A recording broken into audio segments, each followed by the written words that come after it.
ঝড় বৃষ্টি তুফান যাই হোক না কেন আমাদের অ্যাটেন্ডেন্সের জন্য যেতেই হয়। হ্যালো এভরিওয়ান, আসসালামু আলাইকুম। আবার একটি নতুন ভিডিও নিয়ে চলে এলাম। এই যে রেডি হচ্ছি, ইউনিভার্সিটি যেতে হবে। আগে জলের বোতল নিয়ে নিলাম, মায়ের থেকে টাকা নিয়ে উঠে পড়লাম গাড়িতে। তারপর জেরক্স করার ছিল, করে নিলাম। গাড়ির জন্য ওয়েট করলাম। তারপর চলে আসলাম স্টেশন, টিকিট কেটে নিলাম। টিকিট কেটে ট্রেনের জন্য ওয়েট করলাম। এখানে কত লাইন ছিল।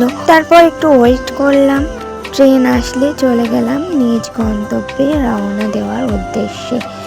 এত বৃষ্টি হচ্ছিল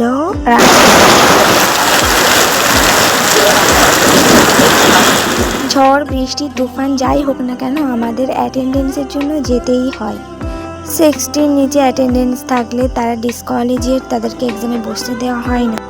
আমাদের ইউনিভার্সিটির রুলসটা খুবই কড়া, সেটা আমি আগের একটি ভিডিওতে জানিয়েছিলাম।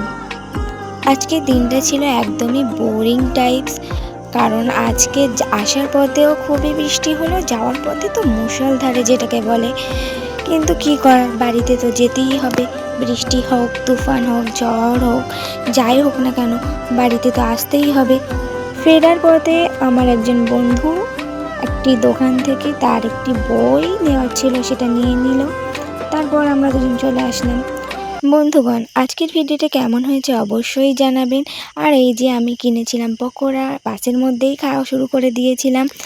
দুঃখ শুধু একটাই, এত কষ্ট করে ভিডিও বানিয়ে ছাড়ছি কিন্তু সাবস্ক্রাইবার বাড়ছেই না, আর লাইক কমেন্ট তো আসছেই না, একটু ভিউজটাও সেরকম হচ্ছে না।